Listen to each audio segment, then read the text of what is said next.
Hello, ladies and gentlemen. This is your girl Mitzi, and this is Mitzi. Let's think about it. Today, we're thinking about the benefits of laughter. Yes, that is something we are thinking about today. And I have Cathy back onto the show because I enjoyed her the first time as we were thinking about worms. And now we are thinking about the benefits of laughter. So, thank you so much, Cathy, for coming back onto my show. Let's dive right in. When you hear the words, the benefits of laughter, what does that make you think about?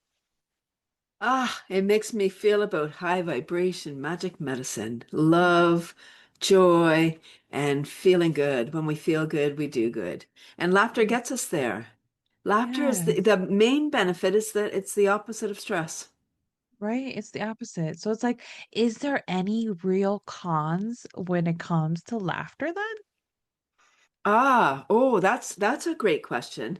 Yes, there can be a thing where you're laughing too much that you can't stop laughing, and you're laughing and laughing and laughing, and you literally can't stop. Then you can actually go into a stress response.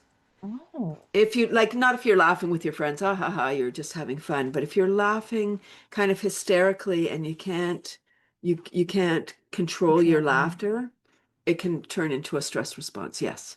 But that's the only Oh. thing. But don't worry about that, everybody.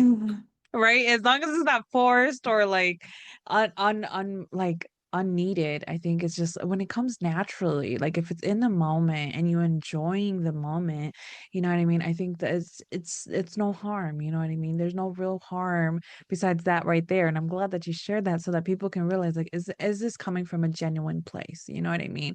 Like am I being sincere? Because there's a lot of people who just fake it to make it, but then it has bad negative effects in the long run when you continue to live in that path.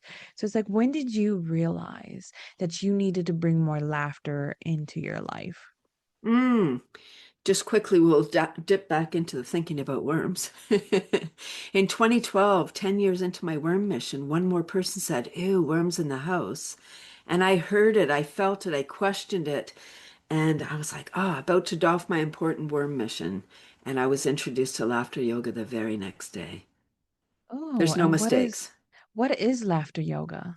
Laughter yoga was started in 1995 by a medical doctor, Dr. Madan Kataria, and his Okay. goal is world peace.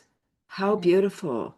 I yeah. love that he's a doctor, first of all, because it gives it street cred. It's not just somebody came up with the idea of laughing. Have you ever heard the expression laughter's the best medicine? I have. Right? It's scientifically proven, Mitzi. It's so beautiful. They've done research with cancer patients, with people doing dialysis, in corporations to help team building, depression, anxiety, PTSD, addictions. Because Mm. when we're laughing, we're secreting, oh, and I'll get back to what it is. When we're laughing, we're secreting the love drugs, dopamine, oxytocin, serotonin, and Yeah. endorphins. Have you had your daily dose? Yes, the acronym. Versus cortisol, adrenaline, epinephrine when we're stressed. We're in charge of our own pharma. We're secreting. Like, what do you choose to secrete? Are you going to stick Mm. in the stress, like watching the news? It's so scary. When we're in Mm. fear, we're secreting all those stress chemicals. When we're in joy and we're like, wow, I wake up every day and I think, I wonder what I'm going to be awed by today. What am I going to be wowed by? And if we Mm. go wake up with that kind of child mind, that mind of, wow, what is the world got for me today? Instead Yeah. of, oh my gosh, all these tasks. It's a Yeah. whole different energy, right? Like it's like, It is. oh, look at my to-do list. What if we go, look at my to-do list? Wow, I get to do all these things.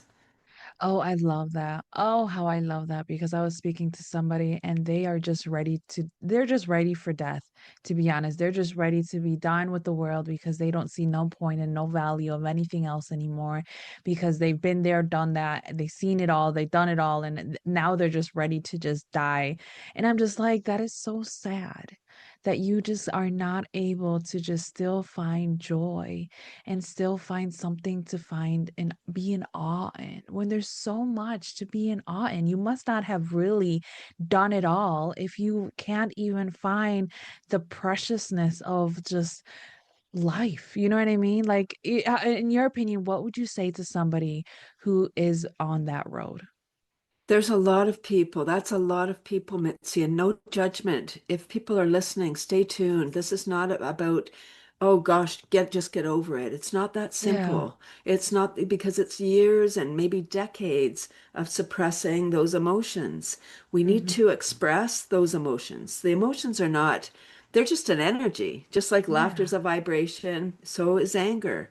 But anger, it's really interesting because anger is not interesting, but it's a thing.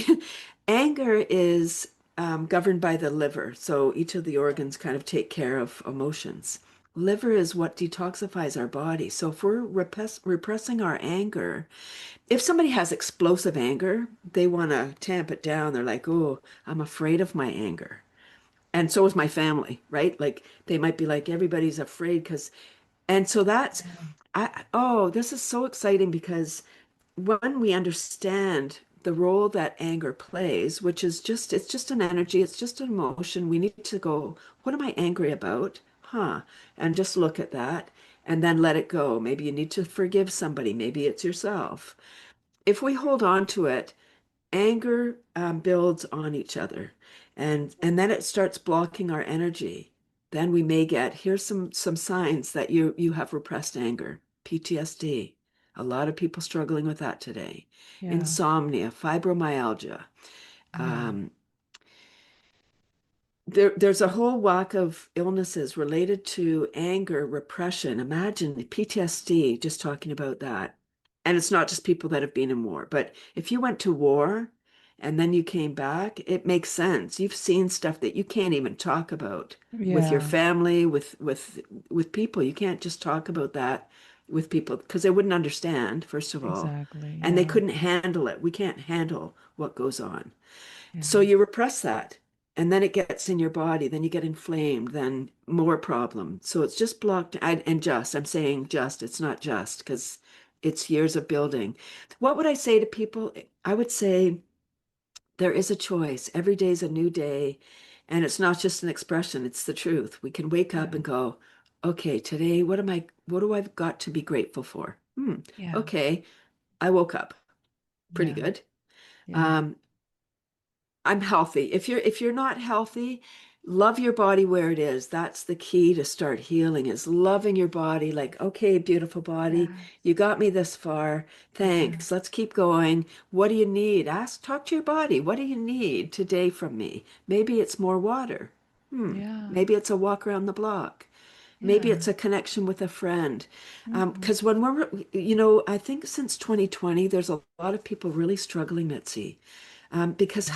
how do you torture people? Oof. Isolation. Yeah. Isolate, right? Even when you're in jail, you don't want to be in or solitary confinement.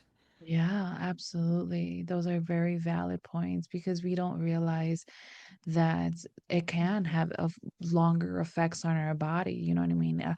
When we repress our emotions, it takes a toll on our organs in our system. I mean, that's the reason why they say that stress is the leading cause to heart attack. You know what I mean? It's not those clogged arteries, it's those clogged stressors that have not been released, have not been acknowledged, had not been letting go, and it truly makes you realize, like, just as anger and that hate can be contagious, so can smiling, so can laughter, so can joy, that can also be contagious. And if you just embody that and spread it out wherever you go, somebody may be willing to impart that on their lives and share it on in the world. So do you also think that laughter can be contagious? Absolutely. And you talked about fake it till you make it. That used to be what we said at the beginning of a club. Like, if you don't feel like laughing, laugh anyway. The body doesn't know the difference between real and simulated laughter. Oh, I The did not brain know does, that. the ego does, Okay. right? The body's like, pew, pew, pew, secreting the love drugs. And we're like, oh, it's fully oxygenated. We're having a party down here. And our brain's going, what the heck? What are you Yeah. laughing at? There's no jokes. What's going on here? Stop it. Because the brain's role is to keep us safe and conserve energy. So that's why we go into the same routines when we see family, Mhm. Thanksgiving dinner, whatever, and then, oh, we're back in that same kerfluffle again. We can break the pattern. How exciting. We don't have to Yeah. stay there. We can be like, okay, rise above and change. Norman Cousins wrote a book. He was diagnosed with an illness, and the doctor said, "Get your affairs in order, like you're going to die." And he Mm. was like, "I'm not ready." He was a Yeah. journalist, so Oh, he okay. started laughing. He Oh. started watching funny shows. He actually got kicked out of the hospital. They're like, "You're too noisy."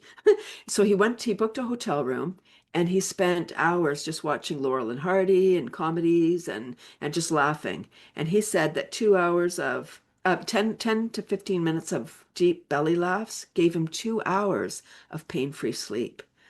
And he wrote a book called Anatomy of an Illness, how he lived for several years more Oh, wow. like he cured himself and all is well.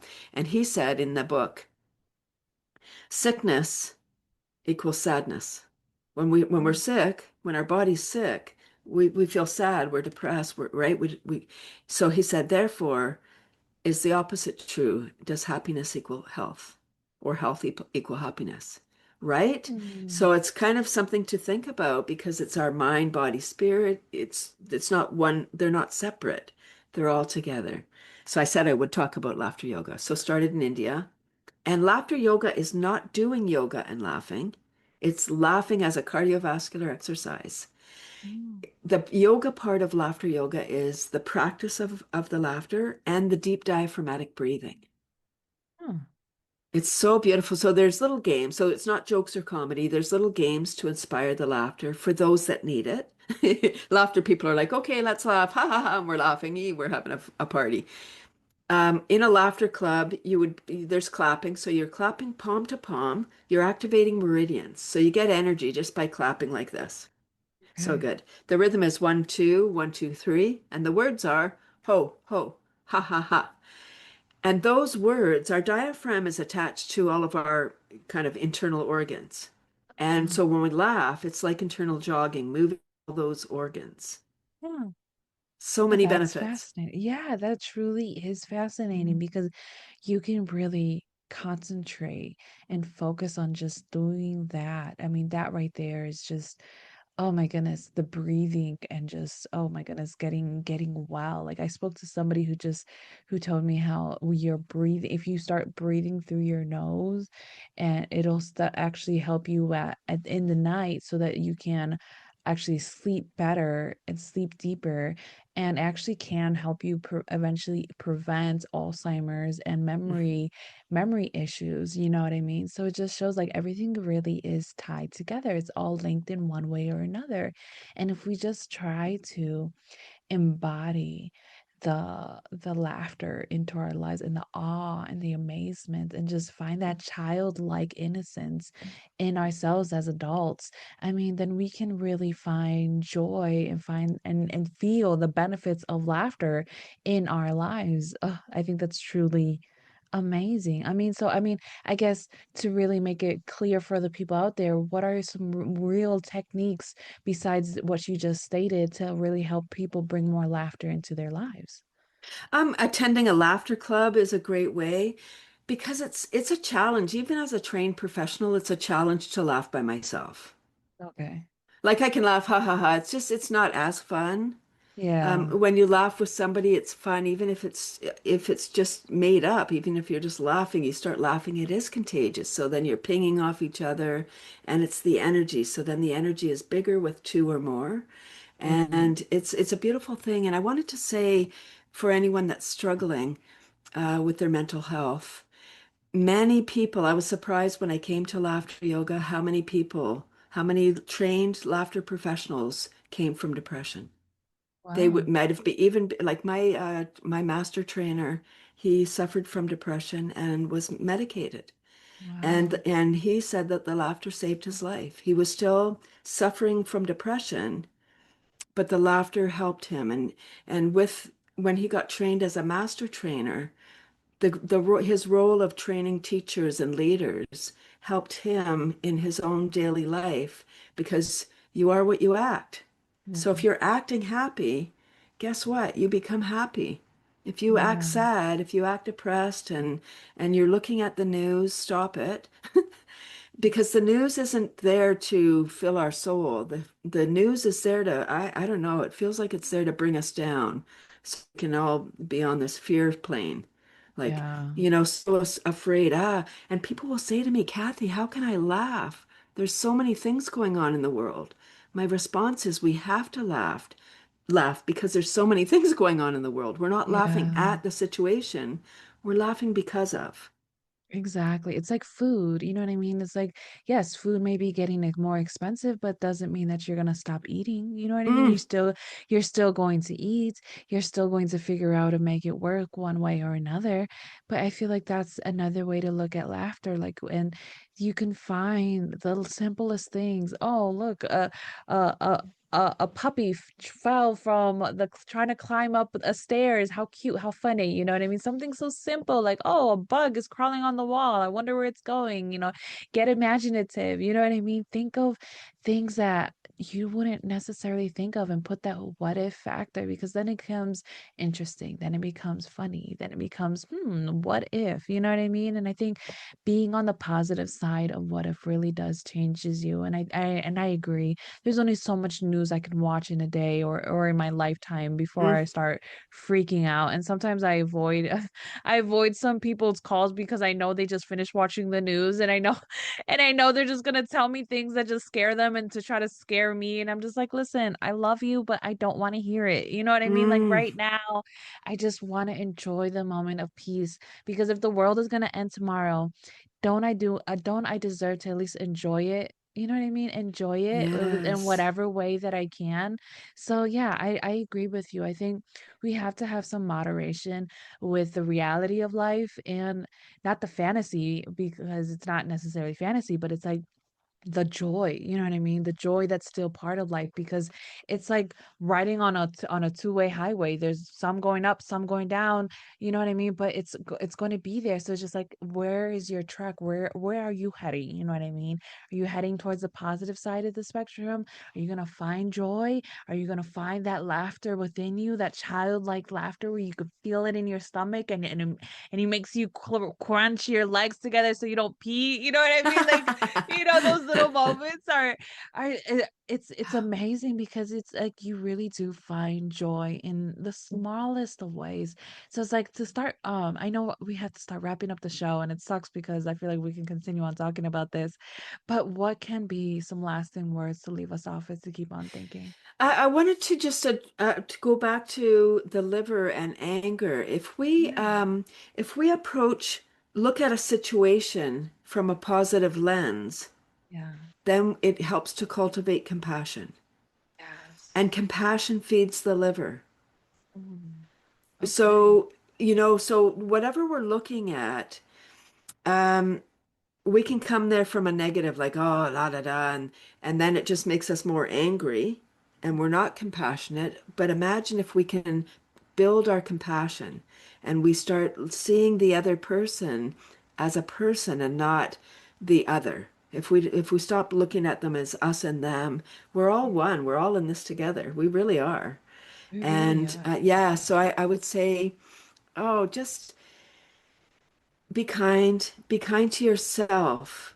If we want to, have a loving relationship, it starts with us. We need to start being in love with ourselves wherever we are. If you're overweight, that's okay. Just say, "Oh, my beautiful body, you're so abundant. Look at you. You're such an abundant, beautiful body. Thank you. What do we need to do to Yeah. be a healthy, beautiful, abundant body?" Or if you're not Exactly. well, your body got you to where you are. How do you get it to the next stage? With love, with forgiveness, with these high vibration things, and they're not woo-woo. This is scientifically proven that if we look at things glass half full, we have a much more enjoyable life. We attract happier people. Things happen. Like you look at people that are happy and positive, like they're the ones that find the things on the dollar on the road, or they get the call, they get the opportunities because it's energy, and people are attracted to high vibration energy. Oh, absolutely. I agree 100%. The other day, I was walking to my car and I found a dime on the floor and I was so happy. Just a dime. It was just a clear as day. I seen it on the floor. I was like, "Oh my goodness, I found a dime." I mean, for some, like it's just a dime. Why not just leave it there? But it's like it's a dime, and it still has value. And it's something so little, but it reminded me of when I was a kid and I used to find change on the floor walking around, and it brought me so much joy, and it brought me back to that place, and it was so peaceful to know that I can still have that innocence and still have that joy of just finding a simple dime. So yes, I agree. Just having that moment and just realizing the same way we can feed our anger is the same way we can feed our joy, feed our happiness, feed our laughter, feed everything to the point where we can really live a fulfilling life. And I even read a study where this woman, she was like comatose, like she couldn't move her body, she was in a coma, but her ears were, I mean, she was obviously still functioning, and her father still like try to tell her jokes, like still laugh, still try to do these things. And when she woke up from a coma, she said, "Yeah, Dad, I heard everything. It brought Mm. me joy. It brought me joy to know that Wow. you were there. Like it kept me going." You know what I mean? And how beautiful. Like we don't know, but somebody else might. They like so like, she didn't even have her body. She didn't have anything. All she had was her mind, and if all you have is your mind, oh, you can still do so much with that, and you can Mm. say, "Thank you for being so functioning. Thank you for being so amazing that I don't even understand you. Thank you." And, like, you can just do the smallest of things. So, like, I agree what you said. If we embody that, then it can take a toll on us in a positive way, and then it'll start making a ripple effect onto the environment, to the other people that we're exposed to, because they're gonna be like, "You know what, Kathy, if you come around her, you're gonna need a laugh, or come around her, you're gonna need a smile." You know what I mean? That's what I want. That's what people should strive for. Like not like, Mm. "Oh, you don't want to come around Mitzi because she's a little negative." You know what I mean? You don't want to be that. Right. So it's just like we really do have to think about that. And ladies and gentlemen, if you enjoyed this conversation, because how could you not?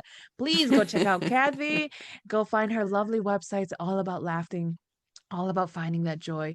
Join her club, join in this process of just finding that joy within us so that we can spread it out into this world. So with that being said, please always keep thinking, y'all. Bye.